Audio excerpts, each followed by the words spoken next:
ଯୁଦ୍ଧ ଫଳରେ ଅନେକ ଦେଶରେ ଗ୍ୟାସ୍ ଓ ତେଲ ସଂକଟ ଅଧିକ ପ୍ରଭାବିତ ହୋଇପାରେ ଭାରତ।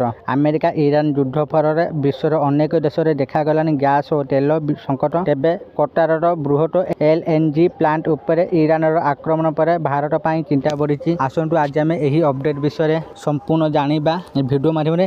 ତେଣୁ ଭିଡ଼ିଓକୁ ଆରମ୍ଭ କରିବା ପୂର୍ବରୁ ଆପଣ ସମସ୍ତଙ୍କୁ ଅନୁରୋଧ, ଯେଉଁମାନେ ଏପର୍ଯ୍ୟନ୍ତ ଆମ ଚ୍ୟାନେଲକୁ ସବସ୍କ୍ରାଇବ୍ କରିନାହାନ୍ତି ଆପଣମାନେ ଏବେ ହିଁ ଆମ ଚ୍ୟାନେଲକୁ ସବସ୍କ୍ରାଇବ୍ କରନ୍ତୁ। ଆଉ ଏହି ଭିଡ଼ିଓକୁ ବହୁତ ମାତ୍ରାରେ ଲାଇକ୍ ସେୟାର କମେଣ୍ଟ କରନ୍ତୁ। ତେବେ ଚାଲନ୍ତୁ ଡେରି ନ କରିକି ଆଜିର ଏହି ଭିଡ଼ିଓକୁ ଆରମ୍ଭ କରିବା। ଆମେରିକା ଇରାନ ଯୁଦ୍ଧ ଫଳରେ ବିଶ୍ୱର ଅନେକ ଦେଶରେ ଦେଖାଦେଲାଣି ଗ୍ୟାସ୍ ଓ ତେଲ ସଂକଟ। ତେବେ କତାରର ବୃହତ LNG ପ୍ଲାଣ୍ଟ ଉପରେ ଇରାନର ଆକ୍ରମଣ ପରେ ଭାରତ ପାଇଁ ଚିନ୍ତା ବଢ଼ିଛି। ଏହି ବୃହତ ପ୍ଲାଣ୍ଟରେ LPG ଉତ୍ପାଦନ ବନ୍ଦ ହେବା ପରେ ଭାରତ ପାଇଁ ଗ୍ୟାସ୍ ସଂକଟ ଆହୁରି ଜଟିଳ ହୋଇପାରେ। ବିଦ୍ୟୁତ୍ ଉତ୍ପାଦନ କେନ୍ଦ୍ର ଓ ଶିଳ୍ପାୟନ ଉପରେ ଏହାର ପ୍ରଭାବ ପଡ଼ିପାରେ।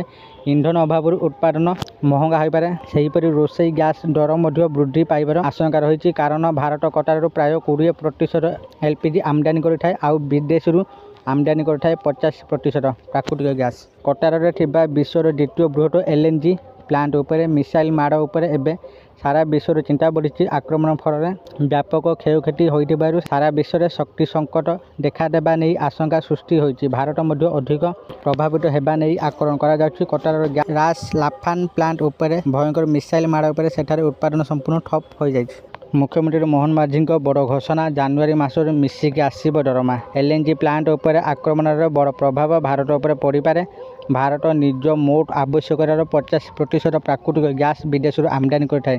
ଏଥିମଧ୍ୟରୁ ପ୍ରାୟ 20% କେବଳ କତାରରୁ ଆସିଥାଏ। କତାରରୁ ଯୋଗାଣ ବନ୍ଦ ହେବା ପରେ ଭାରତରେ ଶକ୍ତି ସଂକଟ ଦେଖାଦେବାର ଆଶଙ୍କା ରହିଛି। ଗତ ସପ୍ତାହରୁ ଗ୍ୟାସ୍ ଯୋଗାଣ ବାଧାପ୍ରାପ୍ତ ହୋଇଛି।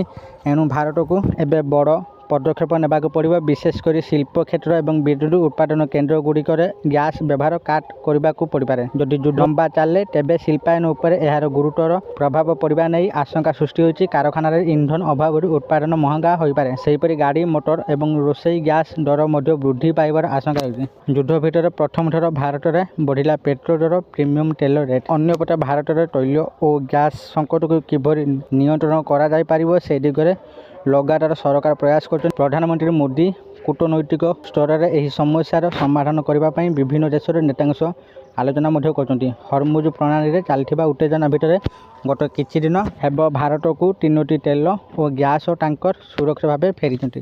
ଆଶା କରୁଛି ଆପଣମାନଙ୍କୁ ଆଜିର ଏହି ଭିଡ଼ିଓଟି ନିଶ୍ଚିତ ଭାବରେ ଭଲ ଲାଗିଥିବ ଆଉ ଆପଣମାନେ ଭିଡ଼ିଓ ଦେଖି ସବୁକିଛି ବୁଝିଯାଇଥିବେ। ଯଦି ଆପଣମାନଙ୍କୁ ଏହି ଭିଡ଼ିଓଟି ଭଲ ଲାଗିଥାଏ ଦୟାକରି ଏହି ଭିଡ଼ିଓକୁ ବହୁତ ମାତ୍ରାରେ ଲାଇକ୍ ସେୟାର ଓ କମେଣ୍ଟ କରନ୍ତୁ। ଆଉ ଯେଉଁମାନେ ଏପର୍ଯ୍ୟନ୍ତ ଆମ ଚ୍ୟାନେଲକୁ ସବସ୍କ୍ରାଇବ୍ କରିନାହାନ୍ତି ଆପଣମାନଙ୍କୁ ଅନୁରୋଧ, ଆପଣମାନେ ଏବେ ହିଁ ଆମ ଚ୍ୟାନେଲକୁ ସବସ୍କ୍ରାଇବ୍ କରନ୍ତୁ। ଆଜି ପାଇଁ ଏତିକି, ପୁଣି ଦେଖା ହେବ ଆଉ ଏକ ନୂଆ ଭିଡ଼ିଓରେ। ସେତେ ପର୍ଯ୍ୟନ୍ତ ମୁଁ ଆପଣମାନଙ୍କଠାରୁ ବିଦାୟ ନେଉଛି। ରହୁଛି, ଧନ୍ୟବାଦ।